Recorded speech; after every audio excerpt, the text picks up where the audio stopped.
Hello, hello, hello, welcome to Firearms of America, and today, as you guys can see, I have another Under Armour boot review, and this is something very special. This is Under Armour Infil Military Tactical Boot. Now, I had several requests to review these boots, and I wanted to review them for a while because they do have, as you can see, my very favorite BOA lacing system. I absolutely love it. So if you don't have time to watch the whole review, let me tell you, a great boot. I love it. Definitely on the expensive side, $200, not cheap for a tactical boot. There's a lot of competition in that price. Not a lot of competition with the BOA, of course. But one very important thing that I wanted to mention, if you don't want to watch the whole review, is these boots do run a little bit small. So get yourself a size bigger.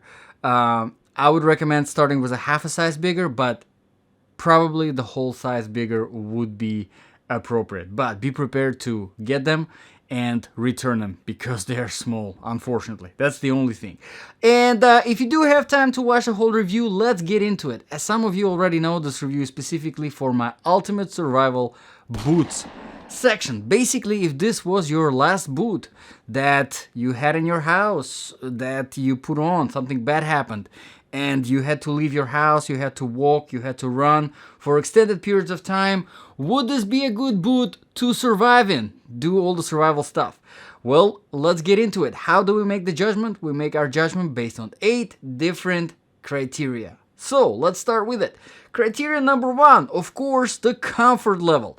In order to test the comfort level of all my boots that I review here on this channel, I do a 5-mile walk and then a 3-mile run without stopping. Actually, I do 3-mile run first and then a 5-mile walk. Always, no exception.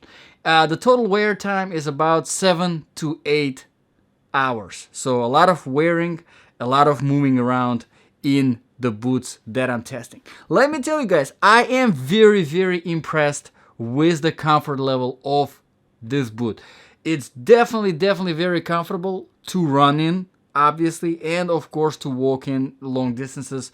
Didn't have any problems. A few factors that contribute to the comfort level is, number 1, let's get it out of the way, is the weight. And let's see exactly. Now this is size 10 for your reference.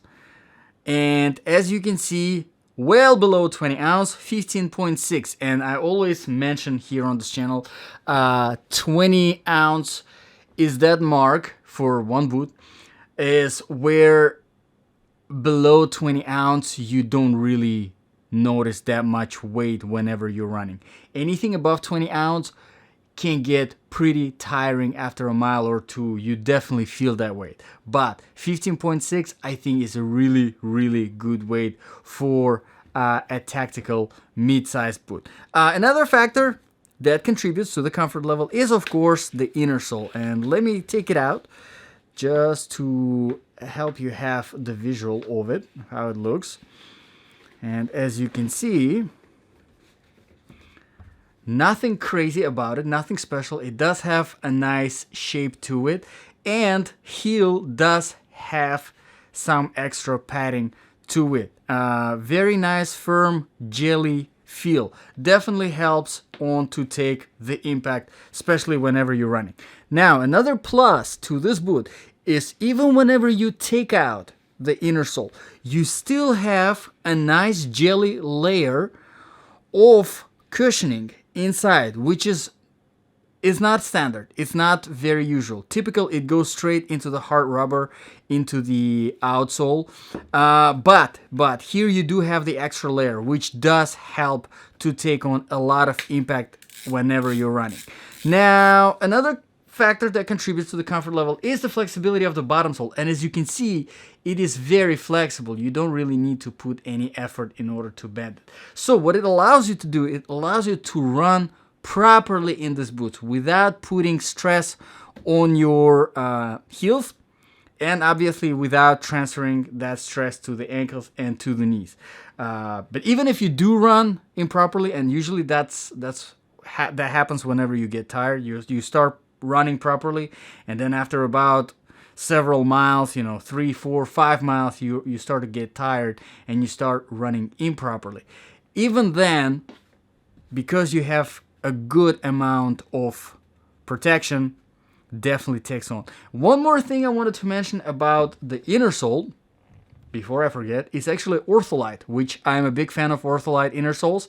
Basically, it's that special treatment, whatever they're using in their inner soles, Ortholite inner soles, that kills the bacteria, kills the odor, kills the bacteria. Pretty good. You know, if you're running, if you're sweating, this is good.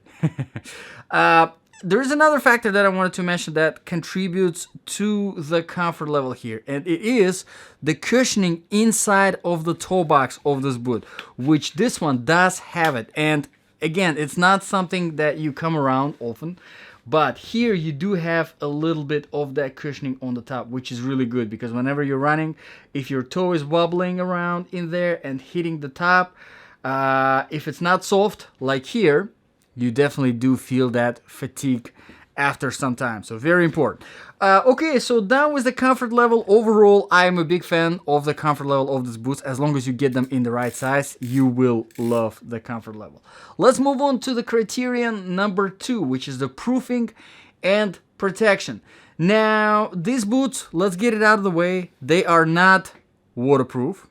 All right, they're not waterproof. As you can see, the tongue is not gusseted in any way, absolutely no way. So you really have this. But one thing I wanted to point out, which I kind of like, is they do feature the drainage system, and I do like it. I do like it. In non-waterproof boots, I do like to have that drainage system, because if you end up getting wet, if you get water in it, it drains from this vents, and of course the inside of the boot dries quicker because there is now more ventilation. Some people don't like it. I honestly, you know, there isn't really 100% waterproof boot out there anyway. You know, no matter how waterproof boot it is, you can still get a water in it. And if it's not nicely ventilated, it will take more time to dry. You will be walking around in wet boots. Obviously not good. You can get sick. But here, this ventilation system dries quicker. Again, the matter of preference. Now, whenever it comes to protection, you do have your TPU toe cap right here. I'm very happy with it. I do like it. It's in no way a hard toe or anything like that, reinforced in any way. It's still soft, so you will feel the impact of something heavy falling on your toe, but this little bit of extra definitely helps. Now, as you can see, the forefoot has some extra textile covering, and this is actually a 900D, which is a type of the heavier duty type of textile that is used for extra durability, and this has it pretty good. Ankles, unfortunately, don't have any kind of protection at all. Very, really thin. So impact to your ankles, you're gonna feel it, unfortunately. And of course, your heel does have some reinforcement. Now, the protection from the bottom sole, you do have a good decent amount of very hard layer on the bottom sole, but we will talk more about the bottom sole a little bit later. Let's move on to the criteria number 3, quality and the design features. Now, this is Under Armour. Under Armour, so far, I never had any kind of problems with quality. These boots in particular do have very good reviews on Amazon, more than 120 reviews, almost 5 stars, so people do like them in spite of crazy price tag. Honestly, I think it's very expensive. $200 for a pair of boots, definitely on the expensive side. So you would be very demanding. I would be. I know I would be. But nevertheless, people do like them, and quality feels absolutely amazing, absolutely great. Now, the design features, of course, can't miss it, the BOA system, and I absolutely love it. Now, if you're not familiar with the BOA system, basically it's this little button that you press and you pull. You press it whenever you want to tighten. So you press it and then you spin the, what is it, counterclockwise or clockwise? Clockwise. You spin it clockwise and it tightens nicely and proportionally throughout the whole boot, which I mean, I absolutely love. Just that fact that it tightens it nice and proportionally is already, you know, a great selling factor. But the fact that it's so quick to tighten the boots, and to release, all you need to do is pull, and that's it. And you can get out. I think it's very important, especially for a tactical boot, especially for a survival boot. You know, you want something that you can put on quickly and take off quickly. I don't know why would you want to take off quickly. Can't think of anything right now, but putting on obviously makes sense. And this is definitely, the BOA system definitely is. Now, whenever it comes to the price here, I wanted to mention, I think one of the biggest reasons why the price tag is so high is because of the BOA system. BOA systems are not cheap. And, but nevertheless, I think I kind of wish there were more boots, especially hiking boots out there, manufacturers implementing this BOA system in their boots, just because, I mean, it's just so great. Once you have a boot with a BOA system, you absolutely gonna fall in love with it. Okay, so done with the design features and the quality. Let's move on to the criteria number 4, which is outsole traction and stability. And here we talk about the bottom sole. And as you can see, there's a lot of aggression in this bottom sole. Now, in order to test the bottom sole, the traction, the stability, what I do is I test the boots on a variety of different surfaces. I test them on older asphalt, newer tarmac. I test them on the sand, dry sand, wet sand. Test them on the grass, dry grass, wet grass. On the rocky road, on the trail, just a mix of bunch of everything. Most of the times it's dry. And of course, I test them on the flat surfaces like tile, marble. And these boots perform pretty well on most of the surfaces. Now, the only surface I would say that these boots are not very good at is wet sand, because of the amount of aggression. The sand tends, the wet sand tends to get stuck in between the grooves, and you lose that traction and you gain some weight in the boot, obviously, because now you carry all that sand. That's really the only thing. Other than that, all the other surfaces performed very, very well. Now, I wouldn't even mention talking about, you know, snow and ice. This is not really a winter boot. It's not waterproof. So if you're walking in the snow, you're going to have snow coming in through this vent. So no point. But if you guys have experience with this boot in the snow or ice, let us know in the comments below, because, you know, some people, they just like the boot so much that they want to get it as their winter boot option, or they wear it around in the winter and, you know, not really walking outside a lot, just briefly for a little bit. So they want to know. Okay, so down with the outsole traction and stability. Overall, I'm happy with this outsole. In fact, this is the same exact outsole that is being used in one of the other tactical Under Armour boots.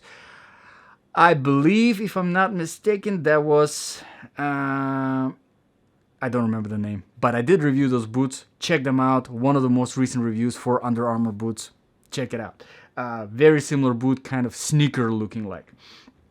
Okay, so let's move on to the criteria number 5. Really quickly, the temperature. Like I said, I wouldn't even mention cold temperatures because this is not really a winter boot. It's not designed for colder temperatures. It's not designed for snow.